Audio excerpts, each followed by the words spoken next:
रमशा। वो तेजी से बेड से उठा। उससे इर्द गिर्द देखा तो उसके बीच में उर्रू सो रही थी, मगर रमशा कहीं दिखाई नहीं दे रही थी। वो बिना सोचे समझे तेजी से उठा और वॉशरूम की तरफ गया, मगर वहाँ उसे ना पाकर उससे बेइंतहा गुस्सा आया। जोर से दरवाजे पे मुक्का मारे वो कमरे से बाहर निकला। सुबह के 6 बज रहे थे और इस वक्त सारे सो रहे थे, जबकि सिकंदर तो रात को बहुत जल्दी सो गया था, इसलिए उसकी टांग इसी टाइम खुल गई। तेजी से नीचे उतरकर वह खामोशी से उसको इधर उधर देखने लगा, वरना उसका अपना घर होता तब तक उसकी दाढ़ी पूरे सिकंदर विला में गूंज रही होती। घर इतना बड़ा नहीं था जिस पे ज़्यादा टाइम लगता। वह प्रमशा को ऊंची आवाज़ से पुकारने लगा था। जब उसे खिड़की में देखा तो पिछले हिस्से में खड़ी शॉल लपेटे नजर आई। किचन का दरवाज़ा खोलकर वो बाहर आया। रे। रमशा ने एकदम डर कर अपने दिल पर हाथ रखा। उसी वक्त सिकंदर ने उसका बाजू पकड़कर घुमाया। तुम्हें कब से ढूंढ रहा हूँ, तुम यहाँ हो। वो उसको बाजू में लेकर जोर से भींचते हुए फट पड़ा। शायद पूरे ख्वाब के जेर असर था। तुम्हें बहुत शौक है मेरे हाथ से मार खाओ, तब बात समझ में आएगी। वो बहुत गुस्से में दिखाई दे रहा था। सिकंदर, मेरी बात। चुप। उसे छोड़ते हुए उसका चेहरा था वो। यकीन जानो, इस वक्त तुम पर इतना गुस्सा आ रहा है कि दिल कर रहा है तुम्हें मार दूं, ताकि कोई तुम्हें मुझसे न छीने। तुम मुझे छोड़कर किसी के पास ना जाओ। वो दांत पीसते हुए अपने जुनूनी अंदाज से बोला कि रमशा हक्का बक्का रह गई। एकदम वो किसी भूत की तरह अचानक आया, और अब उसकी धमकी हमें इस बात हुई, वो भी इतनी सुबह सुबह। दाऊद, कहाँ? वो उसे रिलैक्स करने के लिए उसका बाजू थाम कर उन्हें सहलाने लगी। किसी करने ने उसको मजीद उछलने पर मजबूर कर दिया। और तुम मेरे सबर का इंतहाम लेने के लिए इस दुनिया में आई हो, यहाँ आराम से खड़ी हो, ताकि तुम्हें कोई आसानी से मुझसे दूर कर दे, है ना? क्यों रे, मैंने क्या बिगाड़ा है तुम्हारा? रमशा समझ गई कि उससे रात को अपनी पैनिक अटैक की दवाई नहीं ली। उसी का असर है कि अब हिस्टेरिक हो रहा है। रमशा ने उसके कंधे पे हाथ रखकर उससे दबाया और दूसरे से अपना चेहरा उसकी गिरफ्त से निकालना चाहूं कि सिकंदर ने गिरफ्त मजबूत की। तुम सिर्फ मेरी हो, सुना तुमने? मुझे कोई तुमसे दूर करेगा तो उसके जिस्म के इतने टुकड़े करूंगा कि कोई उसका वजूद किसी भी तरीके से पहचान नहीं सकेगा। और अगर तुम मुझसे अलग हुई या हमारी दूरी की जिम्मेदार बनी, तो तुम्हें मारकर, खुद को मारकर चैन से बैठूंगा। रमशा को उसको किसी तरीके से कंट्रोल करना था, तो उससे अपना चेहरा सिकंदर की गिरफ्त से हटाकर उसका चेहरा थामकर बड़ी शिद्दत से उस पर प्यार भरा हमला किया। अब यही हल वजह था। सिकंदर की जान में जान आई। उससे भी अपनी शिद्दत बढ़ाते हुए उससे की बाजू हमाल किए और उसे घुमाकर दरवाजे के साथ लगाया। फिर वो बीच में बोला, वादा करो मुझसे, चाहे कुछ भी हो जाए दोबारा वही पुरानी वाली हमाकत नहीं करोगी। रमशा ने सांस बहाल करते हुए सर हिलाया, मगर सिकंदर ने उसके बालों में उंगलियां घुसाकर मजीद करीब होकर बुलाया। मुझे तुम्हारे वर्ड्स चाहिए रे। तोबा, वो बहुत गुस्से में दिखाई दे रहा था, जहाँ नरमी का दूर दूर तक कोई सीन नहीं था। मैं ऐसी कोई हिमाकत नहीं करूँगी, आई प्रॉमिस सिकंदर। मगर आप परेशान होना छोड़ दे, मुझे आपसे कोई नहीं छीनेगा। उसे सिकंदर का गाल थाम कर उससे नरमी से कहा। ऐसे जुनूनी वक्त में वो बिल्कुल डर जाया करती थी कि सिकंदर उसके गुस्से और लाड में भी कंट्रोल में नहीं आता करता था। कोई है, उसने मेरा सुकून मुझसे छीन लिया है। उसने एक बार फिर रमशा को प्यार किया और अपनी पेशानी उसके साथ दिखाई। अब आप उसका सुकून छीने, ये मैं आपको कहती हूँ। मगर सिकंदर प्लीज ऐसी कोई हरकत मत कीजिएगा जिससे मुझे वो दोबारा मंजर देखने को मिले जो 3 साल पहले मुझे और बख्त को हिला चुका था। सिकंदर अब रे को बाजू में लिए बिल्कुल ठंडा हो गया था। रमशा की मोहब्बत हमेशा सिकंदर जैसे पीस को कैद में रखती थी, मगर सिकंदर की मोहब्बत हमेशा ये कैद तोड़ने पे मजबूर करती थी। बड़ा ही अजीब रिश्ता था रे और सिकंदर का, जो एक वक्त में ये आँख चलती और बुझती रहती थी। सिकंदर ने उसे कंधे के गिर्द दोनों बाजू फैलाकर उसके सर पर अपने लब रखे। नहीं देखोगी तुम, लेकिन तुम हर चीज के लिए तैयार भी रहना, क्योंकि कभी कभी किस्मत आप पे मेहरबान नहीं होती। पता नहीं ये बात क्यों मुंह से निकल गई। रमशा ने सिकंदर की शर्ट को मुट्ठी में लिया। सब कुछ ठीक हो जाएगा सिकंदर। रमशा के लहजे में सिकंदर को नमी महसूस हुई। उसे अपने बिलावजह की जुनूनी और गुस्सीली तबीयत पे पहली बार गुस्सा आया, हाँ, या फिर उससे कहने से रोक दिया था। पहले ही वो डरी हुई थी, तो ये कहने की वैसे भी ज़रूरत नहीं थी। सिकंदर उससे अलग हुआ तो उसकी नमी को आने से पहले ही उससे रोक दिया और अंगूठे की मदद से उसे भागते हुए वो उसका हाथ पकड़कर अंदर ले आया। तुम कब उठी? बस नमाज के लिए उठी थी। उससे पहले रात के 3 बजे शायद मामू और भक्त की तेज आवाज़ से आई, तो 1 मिनट के लिए मुझे लगा दोनों लड़ रहे हैं, मगर मामू शायद भक्त को डरा रहे थे। मेरे ख्याल से हॉरर फिल्म देख रहे थे। सिकंदर मुस्कुराकर तासुर से सर हिलाने लगा। दोनों नॉर्मल कपल हरगिज नहीं लगते, बच्चों की तरह लड़ते रहते हैं। मैं सोच रहा हूँ आगे जाकर इन दोनों के बच्चे ही इन्हें समझा और रोक रहे होंगे। रमशा सिकंदर की लाइट मूड पर मुस्कुराई और जरा लाल भी हो गई कि लाइट भी किस बदौलत हुआ था। वक्त बहुत खुश है सिकंदर, मामू बहुत ख्याल रखते हैं। आपने उसकी आंखों की चमक नहीं देखी? सिकंदर ने अपनी दाढ़ी को खुरचते हुए मुस्कुराया। उसकी तरफ से मैं वाकई बेहद पुरसुकून हो गया हूँ। पता है, सोफी जब कभी मेरे ख्वाब में आती है उसके चेहरे पे असल खुशी होती है। वो बहुत पुरसुकून होती है। रे, मैंने आज से पहले सोफी को इतना खुश नहीं देखा। रमशा ने उसके हाथ को होली से दबाया। वो खुश है आपकी वजह से। सत्यानाश चाहे हुदात आपका और इस घड़ी का। ऊपर से बख्तावर का शोर सुनाई दिया। सिकंदर हो रही ऊपर देखने लगी। बख्तावर ने ऊंची आवाज से कहते हुए हुदात की घड़ी को फिर हुदात को गुस्से से धक्का दिया। बेचारा जो बेड के कोने में लेटा था वक्त की वजह से एकदम धड़ाम कर गिरा। उफ मेरे अल्लाह, क्या आफत आ गई। अपनी इस मनहूस घड़ी को बंद करें हुदात, नहीं तो मैं आपका सर फाड़ दूंगी। बख्तावर मुंह पे तकिया रखते हुए लेटने लगी क्योंकि क्लॉक फेंकने पर भी चुप नहीं हुआ था। हुदात गुस्से से उठा और बख्तावर के मुंह से तकिया उठाकर उससे मारा। शर्म नहीं आती अपने शोर को ऐसे फेंकते हुए? बख्त, तुम अपनी हद क्रॉस करती हो। अब परे हटो, नहीं तो तुम्हें टेरेस से बाहर फेंक दूंगा। बख्तावर गुस्से से उठी। उसके मुंह पर सारे बाल आए हुए थे मगर वो अपने बाल ठीक करने के बजाय उससे मुक्के मारने लगी। 10 बार फेंकूंगी। एक तो मेरी नींद खराब की आपने। बामुश्किल 10 सेकंड हुए थे, इतनी अच्छी नींद आई थी और मैं जेसन मवावा से मिल रही थी और आप और ये चीखती हुई डायन। बंद करें इसे। खुदात का पहले ही पारा आउट हुआ था। अब ख्वाब में उसका जेसन मवावा को सोचकर मजीद दिमाग खराब हो गया। नहीं करूंगा, बल्कि ठहरो, तो अपने शोहर के साथ लेटे हुए जेसिन मवावा से मुलाकातें करती हो। सब बताऊंगा तुम्हारे उस अजीम सिकंदर आजम को। मेरी तरफ से 10 शिकायतें लगाए, आप अपना खुद चेहरा खराब करेंगे। बख्तावर कंबल ओढ़कर दोबारा लेट गई थी क्योंकि क्लॉक चुप हो गया था मगर बेचारी को शोर भी उसी जैसा मिला था। खुदा ने म्यूजिक सिस्टम ऑन कर दिया और उससे ऊंचा कर दिया। या अल्लाह सिकंदर, ऐसे तो हीरो उठ जाएगी। ये क्या कर रहे हैं? सिकंदर ने ऊपर देखा और कंधे उचकाए। आओ रे ऑफ सनशाइन, चाय बनाते हैं। छोड़ो इन्हें, ये दोनों मियाँ बीवी जाने। सिकंदर को सुनकर रमशा का मुंह खुल गया। बख्तावर ने कम्बल हटाकर अब हदात का गला दबाने का तैयार किया। I will kill you. वो हुदात पे हमला करने लगी कि हुदात ने उसका बाजू पकड़ लिया। जेसिन मवावा, अब तुम्हारे मुंह से ये नाम न सुनो। हुदात उसको दफा करे, म्यूजिक बंद करे, हम अकेले नहीं हैं। आप ही और मामा के साथ ईरो भी है। आई डोंट केयर बख्त। हुदात उसके दोनों बाजू पकड़कर उसका गुर्जा करते हुए घुराया। मैं तुम्हारे साथ रात को टाइम स्पेंड करना चाहता था और तुमने मुझे नज़रअंदाज करके अपने मामा और आपी के साथ वक्त बिताया। चलो, मगर रात को तुम्हारे साथ मूवी देखना चाहता था और तुम मुझसे लड़कर सो गए। और अब जेसन मवावा का नाम मेरा खून क्यों खुलाने की ठान ली है? हॉरर फिल्म के साथ वक्त बिताया जा सकता है हुदात, और बंद करें इसे, मैं तोड़ दूंगी। वो अपना आप हुदात से छुड़वाना चाहती थी मगर हुदात ने म्यूजिक सिस्टम बंद करके उसे उठाकर बाहर टेरिस पर ले आया। सॉरी बोलो और ऊंची आवाज में आई लव यू कहो मुझे, वरना यहीं फेंक दूंगा। काश आपके बाल लंबे होते, उन्हें खींचकर बैंगन का भरता बनाती।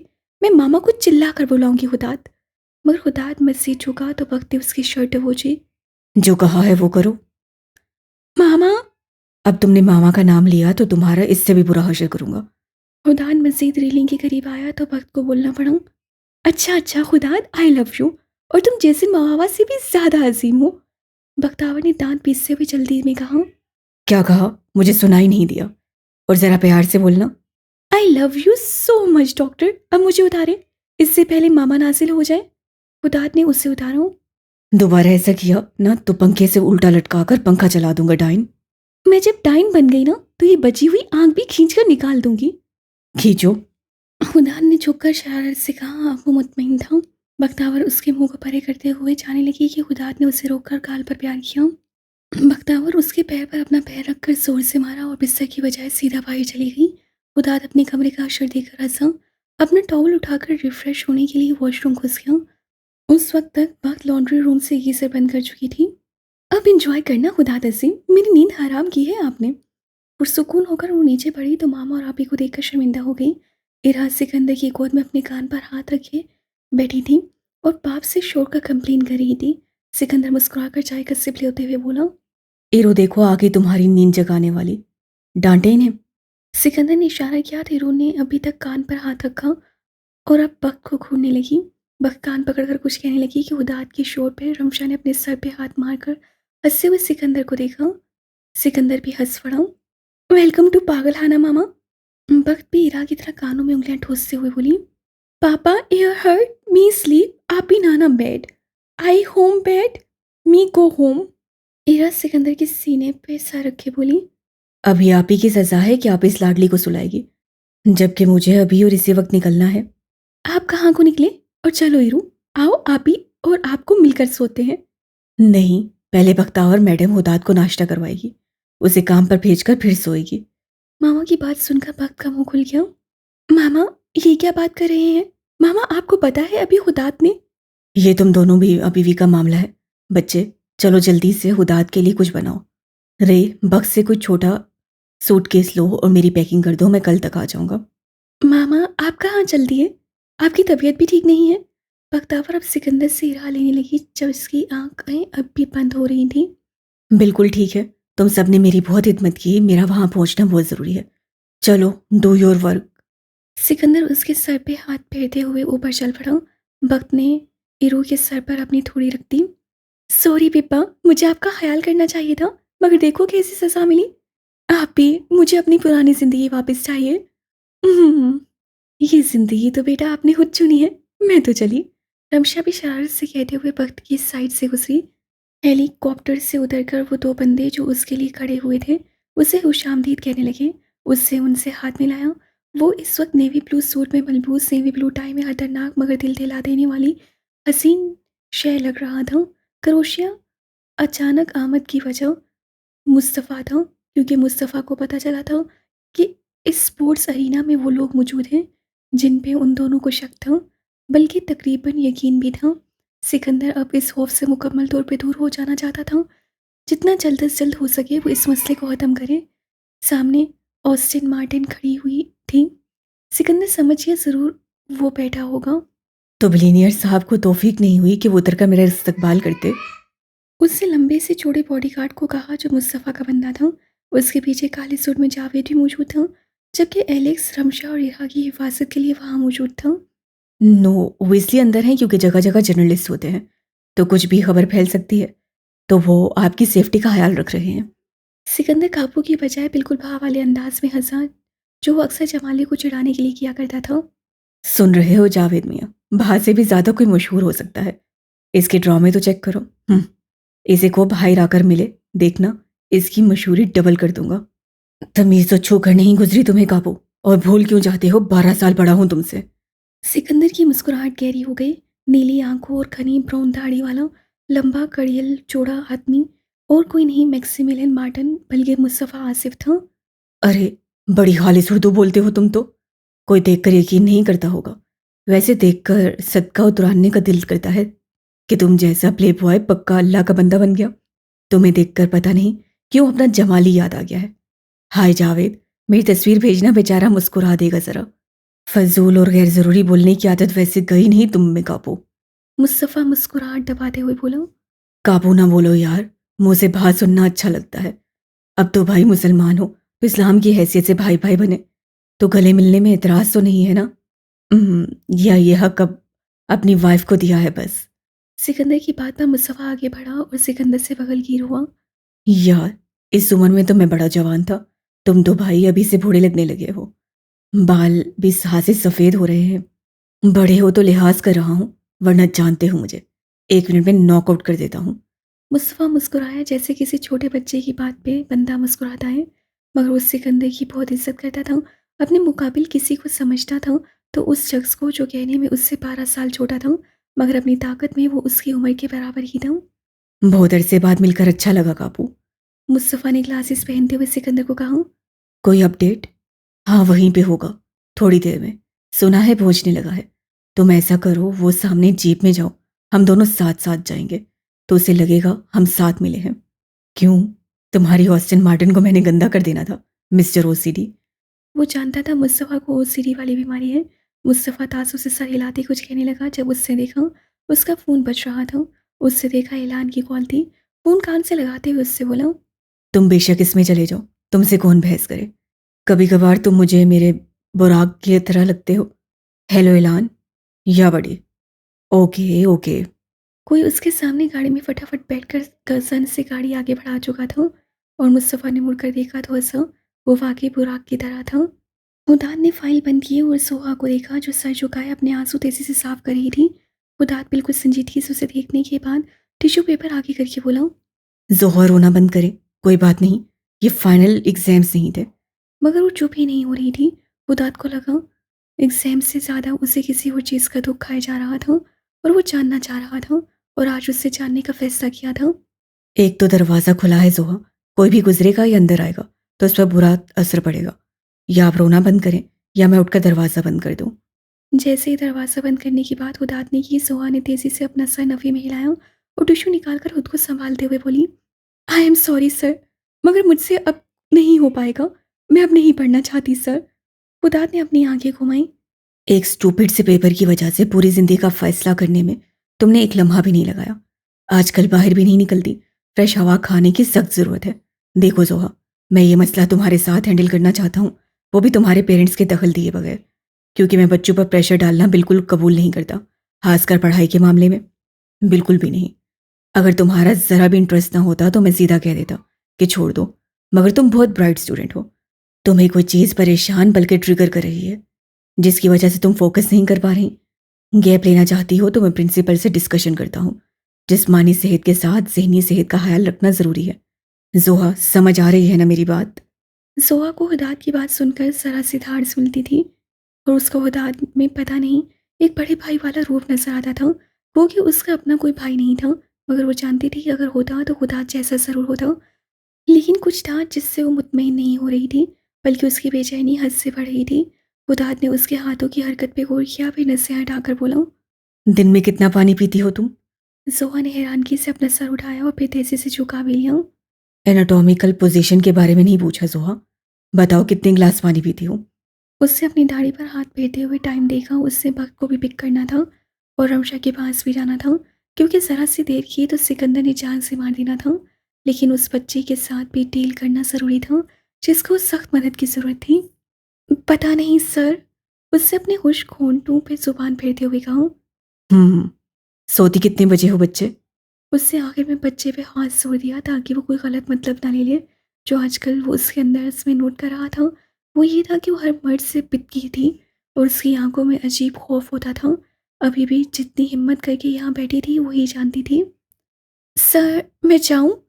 उससे इतनी बेबसी से कहा कि हुदाद को उस पर तरस आ गया। आज तुमने दो काम करने हैं जोहा, ढेर सारा पानी पीना है और जुबान पे आयतल कुर्सी का वर्द करते रहना है। कोई भी मसला हो या कोई भी परेशानी हो मुझे कॉल करना। बेटा ट्रस्ट मी, आपको मायूसी बिल्कुल नहीं होगी। जोहा ने सर उठाया तो उन बेरंग आंखों में उससे हुदाद के लिए तशक्कुर महसूस किया, जिसे हुदाद ने नज़रअंदाज किया। थैंक यू सर, मगर सर वो पेपर्स। दो पेपर्स हैं, वो तुम नहीं दोगी? मैं उस बारे में कुछ करता हूँ। अभी के लिए बस तुम यूं ही आ जाओ, मेरे से एक्स्ट्रा क्लासेस लो और हम कुछ डिस्कशन करेंगे। ओके, अब जाओ, मैं भी अब निकलने लगा हूँ। किसी की बात सुनने की कोई ज़रूरत नहीं है, यहाँ लोग बकवास करते रहते हैं। तुम्हारा काम है आगे बढ़ जाना। उसे सर हिलाया और कांपते हाथों से बैग और अपनी फाइल उठाने लगी कि हुदाद ने फाइल खींच ली। ये मेरे पास रहने देगी, तुम बेफिक्र होकर घर जाओ। कोई एग्जाम्स के बारे में पूछे तो कह देना बाकी के दो पेपर्स कैंसिल हो गए। अगर मसला हुआ तो मुझे बता देना। थैंक थैंक यू सर, उसे तेजी से कहा। हुदाद जरा सा मुस्कुराया। थैंक यू से काम नहीं चलेगा जोहा, मुझे तब्दीली चाहिए। कहकर वो अब चेयर घुमाते हुए दराज खोलकर उसकी फाइल रखने लगा। जोहा हुदाद को देखने के बाद अपनी आंखों में दोबारा आने वाली नमी को तेजी से हटाकर वहां से चली गई। हुदाद ने अब नसें हटाकर दरवाजे को देखा, फिर कुछ सोचकर उससे अपना फ़ोन उठाया और कॉल मिलाई। अपनी ग्लासेस उतार कर वो बोला, इवनिंग ग्रैनी लाना, मैं ड्रीमी बोल रहा हूँ। जी जी, आपकी बात बिल्कुल ठीक है, उसे कुछ नहीं हुआ, वरना आपको मेरे लहजे से खुशी झलकती हुई नजर आती। ग्रैनी लाना आगे से उसे कुछ कहा, जिस पर वो हंस पड़ा। अच्छा, आप फारिग हैं? इस वक्त स्टोर में हैं कि घर पर? बस ज़रा ज़रूरी बात करनी है, बाक को इस बारे में ना पता चले।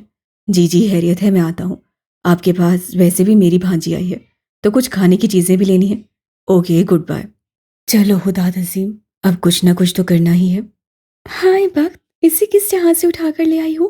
तुम्हारे कंधे पे सर रखे आंखें बंद की गुड़िया लग रही है। वैसे तुम इसकी बहन कम माँ ज्यादा लग रही हो। तोबा, कितनी एनर्जी थी इसमें, बोलती कितना है। और लड़कियों के मेकअप की बजाय वो लड़कों के फुटबॉल खेल रहे थे, वहाँ भागकर खेलना चाह रही थी। बख्तावर ने इरा की पीठ सहलाई और मुस्कुराकर बोली, जब ये पैदा हुई थी तो इससे अपनी अम्मी की दर्द भरी आवाज़ की बजाय मामा की धाड़ सुनी थी, और एक नहीं बहुत सी। बस फिर इसको पता चल गया कि वो एक काबू के घर में पैदा हुई है और वो मामा की जगह लेगी। सब समझे जैसे बख्तावर ने अपना शौहर छुपाया हुआ था, वैसे ही तुमने अपनी बेटी छुपाई हुई थी। अभी तक यकीन नहीं कर रहे, तुम्हारी कज़न है। अगर ये गुड्डा मेरा होता तो अभी दिखाने का सवाल ही नहीं पैदा होता। खुदात पता नहीं कहाँ रह गए, जरा देर हो गई तो मेरी खैर नहीं। तुम अपने जेसन मवावा से कब डरने लगी? बख्तावर अपने मोबाइल को खोलकर उदात को मैसेज कर रही थी जब एंड्रिया की बात पर चौंक उठी। उनसे कौन डरता है, मैं अपने मामू की बात कर रही हूँ। वैसे अगर उसके मामले में मुझसे कोई कोताही हो जाती है तो खुदात भी मुझे नहीं छोड़ेंगे। ईरान नाना की जान है ना। गौश, अजीब फैमिली हो तुम। तुम्हारे मामू तुम्हारी मदर के लफ्ज से पुकारे जाते हैं, तुम्हारी मुमानी आपी के, जबकि तुम इसकी आपी और तुम्हारा हस्बैंड इसका नाना। बख्तावर ईरा की गाल को प्यार करते हुए मुस्कुराई। हाँ है तो बहुत अजीब, मगर मेरे नज़दीक हम दुनिया की सबसे खूबसूरत और परफेक्ट फैमिली है। जैसे ही भक्त ने कहा इरा जरा सा कसमसाई, फिर एकदम पता नहीं क्या हुआ जो पापा पापा कहते हुए रोना शुरू हो गई। बख्तावर और एंड्रिया भुगला गई। ये इससे क्या हुआ? इरो पिप्पा। इरा अपने कान पर हाथ रखते हुए रोने लगी। पापा मी एयर। इरू, पापा को मिस कर रही हो चंदा? मैं अभी पापा से कॉल करवाती हूँ। मगर इरा ने और जोर से रोना शुरू कर दिया। यार भक्त, इसे चुप करवाओ। प्रिंसिपल पहले ही नहीं चाहती थी तुम बच्ची लाओ, अब इसका रोना गड़बड़ न कर दे। बख्तावर ने उससे कहा, ग्राउंड एरिया में है हम, क्लास में नहीं, और ये एम नहीं रोती। मैं ज़रा इसका बॉटम चेक कर लूँ। वैसे आप ही बता रही थी कि जब इसका पैम्पर चेंज करना होता है तो चिढ़ती है, लेकिन ये रो रही है जो कि बिल्कुल समझ से बाहर है। बस चंदा, बस बस, अभी नाना आए। आप पप्पी, आपी, पापा मी हर्ट आपी। वो अब टांगे हिलाने लगी, पग से संभालना मुश्किल हो गया। इरू ठहरो, मैं आपको जूस दूँ। इससे पहले वो अपना बड़ा सा बैग उठाती किसी ने रहा उससे ले ली। उससे देखा खुदा था। क्या हुआ प्रिंसेस? बख्तावर, क्या किया तुमने? बख्तावर पहले ही घबराई हुई थी, खुदात की इस अंदाज से परेशान भी हो गई। मुझे नहीं पता, अभी मेरे कंधे पे सर रख कर सो रही थी मैं, और एंड्रिया बात कर रहे थे तो एकदम पापा कहकर रोने लगी। खुदात उसे हिलाने लगा और बोला, एरो, व्हाट हैपेंड? रो क्यों रही हो? मगर वो बार बार कानों को हाथ लगाकर सिकंदर को पुकार रही थी। खुदात बिना कुछ कहे उसे लेकर गेट की तरफ बढ़ा। बख्तावर बैग उठा चुप कर बोली, मैं चलती हूँ, रात को मुझे लेक्चर मैसेज कर देना। यार ये गुस्सा तो नहीं करेंगे तुम्हें? पता नहीं, मगर मुझे लग रहा है मेरी शामत आने लगी है। वो कहकर उनकी तरफ बढ़ी जो इरा को प्यार करते हुए उसे चुप करवाने की कोशिश कर रहा था। एरो, बस अच्छा। अगर अगर एरो चुप नहीं होगी तो मैं उसको ऊपर फेंकूंगा। उसने इरू को पकड़कर जोर से ऊपर करते हुए कहा, मगर वो कान को हाथ लगाते हुए बोल रही थी, नाना मी ईयर, मी हर्ट। अब खुदा चौंक कर उसे कान को देखने लगा तो गहरा सांस लिया। इरहा ने सोते हुए शायद अपने कान को जोर से खींचा था, जिसकी वजह से टॉप्स ने उसके चिल को जरा चीर दिया था। खुदात ने हाथ लगाकर चेक करना चाहा, मगर इरहा रोते हुए मजीद पीछे हो गई। ओह प्रिंसेस, सॉरी, अभी नाना ठीक करते हैं। नाना हेल्प, एरो क्वाइट।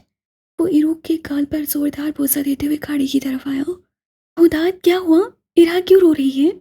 खुदा ने पिछली सीट का दरवाज़ा खोला। इरा को बेबी सीटर में बिठाना चाहा, मगर इरा नहीं बैठ रही थी। Arrow, Nana help you set. फिर एरो, नो हर्ट। रमशा ने इसको इतनी छोटी सी उम्र में टॉप्स पहना दिए हैं, इसने खींचे हैं तो अब उसे दर्द हो रहा है। अल्लाह मेरी जान, लाए मुझे दे खुदा, मैं पीछे बैठती हूँ, इसे चुप करवाती हूँ। खुदा ने नफ़ी में सर हिलाया। डैशबोर्ड से अपनी लॉलीपॉप निकाल कर दो, मैं इसको चुप करवाता हूँ, अभी चुप हो जाएगी। बस बस, ये देखो इरा उड़ रही है। उससे एकदम सीधा होकर इरा को उछाला। इरा रोते हुए एकदम हैरत से चुप हुई। बख्तावर मुंह खोलकर उन्हें देखने लगी। एक लम्हे के लिए खुदात ने डरा दिया। खुदात ने फिर मुस्कुरा कर उछाला। अब की बार इरा जरा मुस्कुराई। हैं, इरो को फिर से उड़ना है, बोलो प्रिंसेस। उससे एक बार फिर उछाला, अब की बार इतनी ऊंचाई से कि वक्त को उसके सामने आकर बोलना पड़ा। खुदात गिर जाएगी, ये ले। फिर अब की बार थोड़ा सा खिलखिलाई। नहीं गिरेगी, जब मैं हूं इसके साथ। देखो, नो हर्ट इरो। ये लो, अब इरा ये मुंह में डालेगी, फिर नाना उसका एयर देखेंगे और फिर हम इरो को बहुत सी स्वीट्स लेकर देंगे। खुदात ने जिस अंदाज में कहा, बख्तावर उसको मसमराइज होकर देखने लगी। ब्लैक टी शर्ट के ऊपर ब्लैक कोट के साथ ओवर साइज ग्रे कोट पहने वो अपने सुलझे बाल और चमकती हुई आंख और मुस्कुराहट के साथ उसके दिल को छू रहा था। खुदा ने लॉलीपॉप खोलकर इरा को दी, जिसे मुंह में डाल ली। अब वो मुकम्मल तौर पर चुप हो गई थी। खुदाद उसको चाइल्ड सीट पे बैठाकर उसको बेल्ट बांधते हुए बख्श से बोला, बख्तियार, तुम ड्राइव करो, मैं ज़रा इसके कान से ये टॉप्स निकालूं, कहीं ये फिर ना रोने शुरू कर दे। बख्तावर खड़ी रही, उसने कोई जवाब नहीं दिया। बख्त, खुदाद सीधा होकर उससे कुछ कहने लगा जब बख्त ने उसी वक्त उसकी गर्दन पे दोनों बाजू डालकर उसके गाल पे बड़े जोर से अपने प्यार की मोहर छोड़ी। खुदाद की आंखें खुली की खुली रह गईं। I am lucky to have you मोमोवा, मैं खुशकिस्मत हूँ तुम्हें पाकर मोमोवा, बख्तावर चहक कर कहते हुए उसके कोट से चाबी निकाल कर आगे बैठी। खुदाद सरप्राइज होकर उसे देखने लगा। फिर इरा का दरवाज़ा बंद करके वो घूम कर पिछली सीट में बैठा। बख्तावर गाड़ी स्टार्ट कर चुकी थी। घर की बजाय चौकोलैंड की डायरेक्शन टाइप करो स्क्रीन पे, या एक सेकंड, मैं लोकेशन सेंड करता हूँ, तुम उसे फॉलो करो। बख्तावर का चेहरा छोटे बच्चे की तरह चमक उठा। हम वहाँ जा रहे हैं, मुझे तो वो जगह पता है, शिवन के साथ गई थी। खुदाद ने उससे घूरा। ज़्यादा खुश होने की ज़रूरत नहीं है, हम बटर कप के लिए स्वीट्स लेंगे, क्यों बेबी? इरा मज़े से लॉलीपॉप मुंह में डाले बाहर के नज़ारे को देख रही थी, पर कान में तकलीफ की वजह से बार बार उसके चेहरे की नुकोश खींच रहे थे।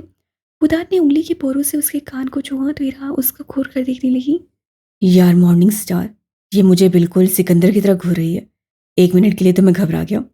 जब खुदाद का मूड अच्छा होता था तो वो बख्तावर को मॉर्निंग स्टार बुलाता था, वरना वो उसके लिए या तो चुड़ैल होती या डाइन। बेचारे गरीब को ज़रा सी खुशी जो बख्शी थी ये वक्त मैडम। एक मिनट के लिए तो मेरी जान निकाल दी, शुक्र है आप आए। वैसे ये तुम्हारी क्लास के लड़के मुझे ज़रा देख कर बिदक क्यों गए थे? उस इरा के कान से बड़ी आहिस्तगी से स्टॉपर निकाला। ना चाहा कि इरा ने उसका हाथ पकड़ कर रोका। नो। वक्त म्यूजिक लगाओ ताकि डिस्ट्रैक्ट हो। म्यूजिक की आवाज़ अब उनकी गाड़ी में गूंजने लगी। ये तो आपको ही पता होगा मिस्टर, आप शक्ल ही ऐसी बनाते हैं। खुदार स्टॉपर निकालने में कामयाब हो गया तो बोला, कैसी शक्ल बनाता हूँ? मेरे हिसाब से मेरी नॉर्मल शक्ल होती है, उसी शक्ल पे तुम इतनी सी लड़की मुझ पे मर मिटी थी। उससे देखा बहुत ही छोटा सा जख्म हुआ था। उसने टॉप्स बड़ी एहतियात से निकाला और उससे पहले इरा कानों को हाथ लगाते ही खुदा टॉप्स निकालने में कामयाब हो गया था। आप मुझे बहुत दफ़ा पागल और अंधी भी कहते हैं, बख्श शरारत से उसे बैक मिरर में देखते हुए बोली। खुदात उसे देखने लगा। उसकी नज़रों में वक्त ने जो कुछ पढ़ा वो उसे नजरें हटाने पे मजबूर कर दिया। मज़े से पीछे होकर बैठे हुए उससे इरा के बालों में हाथ फेरते हुए कहा, अच्छा बताओ, कैसी शक्ल बनाता हूँ शोफर? वो आखिर में शोफर शरारत से बोला। बख्तावर ने जरा स्पीड बढ़ाई जिस पे खुदा ने उसे जरा सी आंखें दिखाई। बिल्कुल भूखे शेर की तरह, जिससे इंसान 10 फीट दूर रहना पसंद करे। यार ये वाली तफसील तो तुम अपने अजीम मामा की दे रही हो। शुक्र है एक दिन के लिए गया। उससे देखा इरा अपनी आंखें बंद कर चुकी थी। वो आज ज़रूरत से ज़्यादा थकी हुई थी। खुदा, यही बातें जो आप करते हैं इससे मुझे आप बुरे लगते हैं। मेरी तो हर हरकत तुम्हें बुरी लगती है, अच्छा है तो सिर्फ वो। बख्तावर ने गाड़ी रोकी। वो लोग पहुंच चुके थे। बेल्ट खोलकर उससे मुड़कर हुदात को और फिर इरा को देखा। ये तो सो गई, आप इसके साथ बैठे, मैं ज़रा होकर आ जाऊं। वो मुड़कर दरवाज़ा खोलने लगी जब हुदात ने उसका बाजू पकड़कर खींचा। एक तो तुम जब भी अच्छी बीवी बनती हो दूर भागने की क्यों ठान लेती हो? शक्ल से इतना बुरा नहीं हूँ, हाँ ज़रूरत पड़ने पे शेर बन सकता हूँ। उसके चेहरे के इतने करीब था कि वो दोनों की नाक आपस में टकरा रही थी। बख्तावर ब्लश कर गई मगर उससे घूरते हुए बोली, आपकी ज़रा तारीफ कर दूं, आप तो फ्री हो जाते हैं। हुदात ने मुस्कुराकर उसके छोटे से टिम्पल को उंगली से छुआ। अच्छा वो तारीफ थी? वैसे आज से पहले मैंने इतनी हसीन तारीफ नहीं वसूल की, तुम ये तारीफ वसूल नहीं करोगी? नहीं, मुझे इरू और अपने लिए ढेर सारी स्वीट्स लेनी है, बस आप अपना कार्ड दे दें, मेरे लिए इतना काफ़ी है। हुदात ने बिना कुछ कहे झुककर उसकी आंखों को चूमा और पीछे होकर बोला, तुम बैठो मैं खुद लाता हूँ, तुमने तो मेरा पूरा बैंक अकाउंट खाली कर देना है। हुदात आप। हुदात ने हाथ उठाकर उसे टोका। हाँ, तुम्हारी जिंदगी में मेरी कितनी अहमियत है, इसके मुताबिक मैं शायद स्वीट्स ला सकता हूँ। बख्तावर एकदम खुलकर मुस्कुरा पड़ी। सच? उसके कहने पे हुदात ने हैरत से आंखें फैलाकर अपना सर झटका। तुमने तो पूरी दुकान खाली करवानी है, मैं तो चला। हुदात, वक्त के कहने पे वो रुक कर उससे देखने लगा। मेरे दिल में आप अपनी जगह अगर जान गए तो बेशक आपको दुनिया जहाँ से स्वीट्स लानी पड़े, मेरी मोहब्बत क्या है वो स्वीट्स भी कम होंगी। हुदात खुलकर मुस्कुराया। सिकंदर की आमद ने कुछ तो कमाल दिखा है। वैसे एक बात कहूँ बेगम, वक्त ने सीट से सर टिकाकर अब्रू ऊपर करते हुए उससे बोलने को कहा।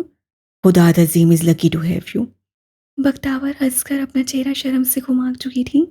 उसकी आंखों से पट्टी उतारी गई तो वो परेशान सी इधर उधर देखी रही थी। अंधेरे कमरे में वो अपना चकराता हुआ सर थाम कर अपनी आंखें बंद करके बोली, अब ये कौन सी गेम है सिकंदर? मेरी चुप से तुम्हें आराम नहीं मिल रहा था तो ये हरकतें शुरू कर दी। किसी को तुम्हारी चुप से आराम मिले ना मिले मैगी डार्लिंग, मगर मुझे बेहद बेचैन कर दिया था। ऐसी तो ना थी तुम। एक गुंडे के आगे इतनी बेबस हो गई कि उसकी कैद को दिलो जान से कबूल कर लिया। उसकी आवाज़ को सुनकर मेघन ठहर गई, बल्कि ठहरना क्या था, साकित हो गई। उससे अपनी आंखें खोली तो अपने सामने सोफे पे कोई बैठा नजर आया, मगर नीम अंधेरे के बायस वो उसका चेहरा नहीं देख सकी। जरा से आंखें खोलने पर उसे देखा वो टांग पर टांग रख के सिगार का गहरा कश ले रहा था। वो उसको पहचान गई थी। उसकी क्लोन की एक महक ही उसे सारे जवाब दे चुकी थी, मगर वो फिर भी अनजान बनते हुए बोली, कौन हो तुम और मैं यहाँ क्या कर रही हूँ? क्या सिकंदर ने मुझे यहाँ भेजा है? उसकी आखिरी बात पर वो बड़े अजीब अंदाज में हंसा। उसके हंसने पर मेघन को उलझन हुई। आखिर इतने सालों बाद उसे उसका ख्याल क्यों आ गया? कहीं पापा ने तो कुछ नहीं किया? ज्यादा मत सोचो स्वीटी। और बराट, उससे क्या करना था? एक आम से गुंडे के काबू में आ गया। अफसोस, सद अफसोस रहेगा इस बात का, वो हमारी माफिया कम्युनिटी में बॉस क्यों था, जबकि उसकी जगह किसकी थी ये सब के साथ साथ वो भी अच्छी तरह जानता था। वो जैसे उसकी सोच पढ़कर शिकार का कश लेता अपनी स्कॉच उठाकर उसका जायजा लेने लगा, जो उन 3 सालों में बहुत कमजोर हो गई थी और उसकी खूबसूरती भी कैद में रहने की वजह से मान पड़ गई थी। वरना एक वक्त था कि एक नज़र मेघन की तरफ ठहरने के बाद फिर नजरें हटती नहीं थी। तुम कहाँ थे और इतने अरसे बाद ये अंधेरा क्यों है? वो उठते हुए इर्द गिर्द देखते हुए ऊंची आवाज़ से बोली, जब दो हट्टे कट्टे रशियन बॉडीगार्ड्स जिनकी जिसामत के साथ चेहरा भी बेहद ड्रॉने थे कि उनके कुछ करने से पहले ही मेगन बैठ गई। ये क्या है और मुझे निकालने की आखिर वजह क्या है? वो उसकी मुस्कुराहट को देख नहीं सकती थी, मगर महसूस कर सकती थी। स्कॉच का सिप लेते हुए बोला, बस तुमसे हमदर्दी थी, यही समझ लो। आखिर को तुम मेरी फैमिली हो। उसकी बात पे इतनी टेंस सिचुएशन में भी मेगन की तंसिया हंसी छूट गई। हम कुछ भी हो सकते हैं मगर फैमिली हरगिज़ नहीं। तुम्हारे इस सब के पीछे मकसद क्या है? बहुत बड़ा मकसद है, लेकिन पहले तुम्हारी हाथे तवाज़ा तो कर लूं, फिर तफसील से अपने दिल का हाल सुनाऊंगा। ले जाओ मैडम को।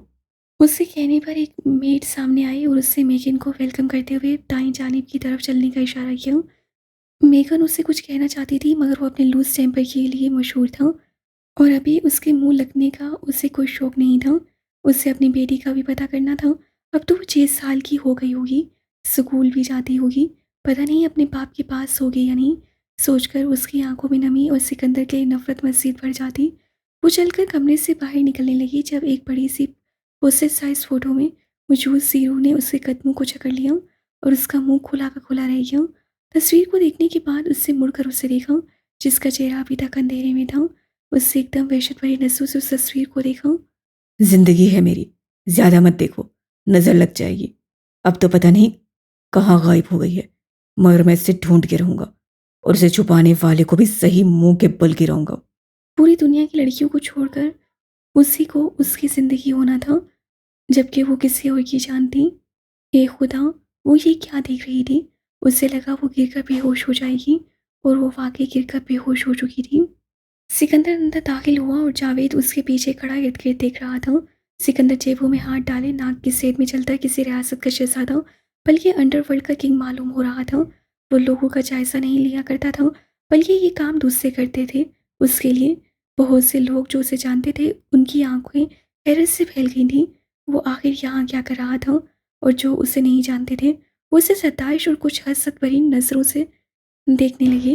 वो रुक गया था, फिर सामने उस शख्स को देखा जो लाउंज के सोफे पे बैठा टेक्स्ट मैसेज कर रहा था।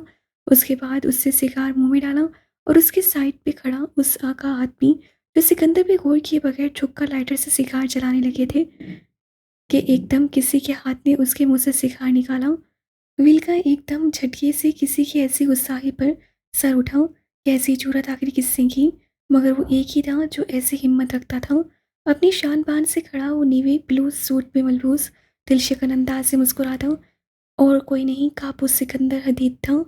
माजरत हरगिज नहीं करूंगा, इतने अरबपति हो और ऐसी घटिया क्वालिटी की सिगार पीते हो। वो दोनों हाथों को जरा सा घुमाकर सिगार को ज़मीन पर फेंकते हुए अपना बूट उस पर रखकर रोने लगा, जैसे वो इंसान को रोंदा करता था। मलेशिया के सख्त चेहरे पे एक अजीब सी मुस्कुराहट डर आई। आज हेलोवीन नहीं है तो ये डेविल कहाँ से आ टपका? सिकंदर हंसपे मामूल अपनी दाढ़ी पर हाथ फेरता हुआ बोला। बस किसी ने इस डेविल को छेड़ दिया। वो बोलते हुए इर्द गिर्द मौजूद प्लेनियर्स को देखने लगा, जो कुछ उसे देख रहे थे और कुछ सामने ग्लास से फुटबॉल ग्राउंड को। वो किसी को देखकर चलते हुए मजीद बोला। और ऐसे छेड़ा कि बस उसे बेवक्त हाजिर होना पड़ा। वो ग्रे सूट में मलबूस बाएं जानिब सोफे और बैठे शख्स के सामने आया, जिसकी ओशन ब्लू आंखें एकदम चौंक कर उसे देखने लगी। सिकंदर ने सामने झुककर टेबल पर पड़ी उसकी महंगी सिगरेट का गोल्डन केस उठाया, जिसमें सुनहरी रंग में लिखा हुआ था एमए।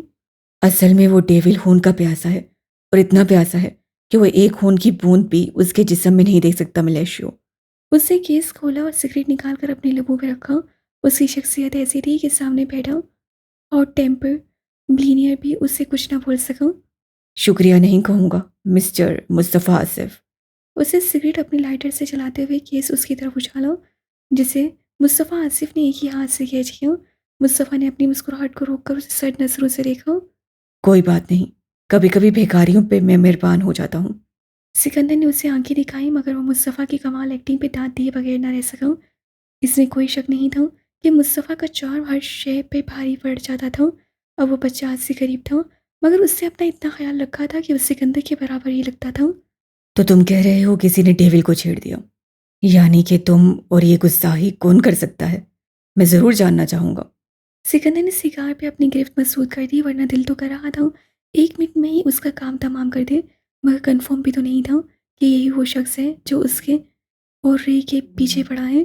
मुंह में सिगार डालकर वो उसे देखने लगा। जावेद ने आगे बढ़कर उसका लाइटर जलाया और सिकंदर गहरा कश लेते उसके सामने वाले सोफे पर परचूमान हुआ। रशिया से तो बिल्कुल गायब हो गए हो।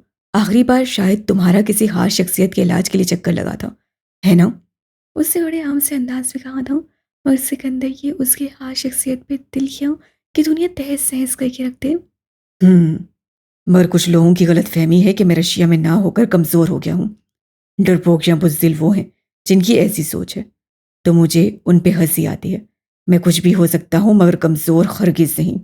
मलेशिया ने सर हिलाते हुए कहा। इसमें तो कोई शक नहीं है डेमन कापो, मगर हर इंसान की कोई ना कोई कमज़ोरी होती है ना? मुस्तफ़ा जो खड़े होकर पराग के एक बिजनेस टाइकून से मिल रहा था, वो एकदम अलर्ट होकर सिकंदर को देखने लगा तो एकदम चौंक गया। ऐसे तासुरात उससे कभी काबू के नहीं देखे थे। जावेद तो अब सिकंदर के पटने का इंतजार कर रहा था, मगर सिकंदर एकदम गहरी मुस्कुराहट उसे उछालते हुए बोला।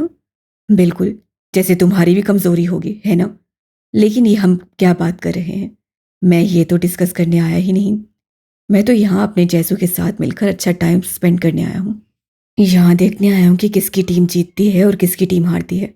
आखिरी जुमले उससे जिस अंदाज से कहे उससे मलेशिया उलझ गया। हम्म, क्या तुम अगले मैच पे पैसे लगाओगे? खेल पे जुआ लगाना मेरा स्टाइल नहीं है। मैं तो जिंदगी के जुए पे यकीन रखता हूँ। उसे सामने झुके वेटर से शैंपेन की बजाय ग्रेप जूस उठाया। अब मलेशिया को झटका लगा। सिकंदर की फेवरेट थी शैंपेन। वो जब कभी पार्टी में उसे नजर आता था तो 5-6 ग्लास उसका मामूल होता था। उसे देखने के बाद वो उठ पड़ा और सामने स्टेडियम की तरफ नजर जमाकर अपनी नई सिगार जो उसने उठते साथ उठा ली थी मुंह में डालकर चलाने लगा। सिकंदर ने उससे फिर मुस्तफ़ा को देखा जो नफ़ी में सर हिलाने लगा। सिकंदर भी कुछ सोचकर अब सब पे नजरें घुमाता फोन खोलकर चेक करने लगा। नहीं, ये रशियन नहीं है। इसे बराड और उसका बाप लाए थे। पहले तो ये फाइटर था, मगर काबू ये अपने बलबूते पे बना है। सबसे ताकतवर गैंग इसी का है। फिर सुनने में आया कि ये अपने मुल्क वापस चला गया और अपनी हकलाती बीवी की वजह से रशिया आना भी छोड़ दिया है। हकलाती बीवी, इस जैसा शानदार आदमी और शादी हकलाती लड़की से, फिर तो यकीनन हॉट होगी। हम लोगों ने तो नहीं देखी। मेगन साहिबा ने मशहूर किया था कि बड़ी आम सी शक्ल की है, मगर फिर भी ये शख्स उसके लिए दीवाना है। वैसे मुझे इश्तियाक है कि वो दिखने में। जॉर्ज आगे से मजीद बोलता किसी के जोरदार थप्पड़ ने उसकी बोलती बंद कर दी। सिकंदर ने उसका कॉलर उठाकर चेहरा अपने करीब किया। क्या कहा? देखने का इश्तियाक? मेरी बीवी को देखना है, यू बास्टर्ड। उससे उसके बाल पकड़कर उसका मुंह जोर से टेबल पे मारा। सब एकदम पीछे हुए। मुस्तफ़ा जो अपना ड्रिंक उठा रहा था एकदम शॉक रह गया और सिकंदर की तरफ बढ़ा। मेरी बीवी के बारे में बोलना तो दूर, उसके बारे में सोचने की भी इजाजत नहीं देता, और तुम उसको कोई शहद समझकर डिस्कस कर रहे हो। सिकंदर ने अपनी गन निकाल ली और उसके बालों को खींचा। आज तुम्हारी दोनों की दोनों आंखों को जाया करूंगा, तो फिर हर चीज देखने की उम्मीद बांधे बैठे रह जाओगे। मुस्तफ़ा को एकदम फ्लैशबैक आया जब एक आदमी ने हया को गलत अल्फाज से मुखातिब किया था, तो वो कैसे गुस्से से पागल हो गया था, कैसे उसे उसका सर फाड़कर उसे आईसीयू पहुंचा दिया था। और वही चीज़ किसी और शख्स को करते हुए देखकर वो हैरान रह गया था। 5-6 हट्टे कट्टे गार्ड सिकंदर को आकर रोकने लगे कि उसी वक्त जावेद की गन निकालने के साथ साथ सिकंदर के 2 बॉडी गार्ड्स आ गए। सिकंदर ने गन उस शख्स की कनपटी पे रखी और सबको देखकर वो किसी भेड़िए की तरह उड़ रहा हो। जो मुझे जानते हैं उन्हें मेरी दरिंदगी का पता होगा, जो नहीं जानते आज वो मेरी दरिंदगी अपनी आंखों से देखेंगे। जब इतना सब कुछ जानते थे तो ये नहीं पता कि मैं क्या हूं, कैसा हूं। मेरे साथ मिस करोगे तो उसके साथ मैं क्या कर सकता हूं? हाँ, क्या ये तुम्हारी मेगन सिस्टर ने नहीं बताया था? सब अपने हथियार नीचे रख दें अगर अपनी हैरियत चाहते हैं। जावेद ने ऊंची आवाज से सबको खबरदार कर दिया। कुछ ने सुना, कुछ वहीं के वहीं खड़े रहे। मैं दोबारा नहीं दोहराऊंगा कि सब अपने हथियार नीचे जमीन पे फेंक दें। जावेद ने अब ऊंची आवाज से सबको हुक्म दिया। वो आम वेदे से काफ़ी मुख्तलिफ रूप में दिखाई दे रहा था, जो वो अक्सर पूरी दुनिया से छुपा कर रखता था। Max catch. सिकंदर ने मुस्तफ़ा को मुतवज्जा किया, जो इस सूरत हाल में खुद को बड़ा काम और कंपोज था। सिकंदर की जगह अगर वो होता तो उससे इससे भी ज़्यादा बुरा हश्र करना था। सिकंदर ने मुस्तफ़ा को गन फेंकी, जिससे कैच किए। सिकंदर ने उसकी खून से लथपथ चेहरे को पकड़ा। अब बताना पसंद फरमाओगे, मेरे और मेरी इज्जत के बारे में तुम लोगों के साथ डिस्कस करके तुम्हें क्या मिलता है? सिकंदर ने अपनी स्पाइरल नाइफ निकाल ली। सब कुछ साफ सूं किया। जो उसे जानते थे वो उसके इरादे को अच्छी तरह समझ चुके थे, और जो नहीं जानते थे उनको भी उस शख्स का इरादा ठीक नहीं लग रहा था। आप बताएं मुस्तफ़ा साहब, मुझे क्या करना चाहिए? क्या इसका हक बनता है मेरी बीवी को हकलाता इंसान कहना? क्या इसका हक है कि वो मेरी बीवी के बारे में ज़रा भी सोचे, उसे औरों में डिस्कस करे? सिकंदर मुस्तफ़ा की पोसेसिवनेस जानता था, बल्कि उससे ऐसी पोसेसिवनेस अपनी बीवी के लिए उस शख्स में ही देखी थी। पहले वो एक बात पे यकीन नहीं रखता था, मगर जब रे मिली तो उस बात पे पुख्ता यकीन हो गया। मुस्तफ़ा की आंखें बड़ी अजीब हो गईं। उसे सिकंदर पर हक लगा, क्योंकि ये बात हया के लिए कर रहा होता तो। मेरा अंदर का बीज तुम्हें से ख़त्म करने को कहेगा, मगर मैं चाहता हूँ इसे अपना टेस्ट देकर छोड़ दूँ। सिकंदर हंस पड़ा।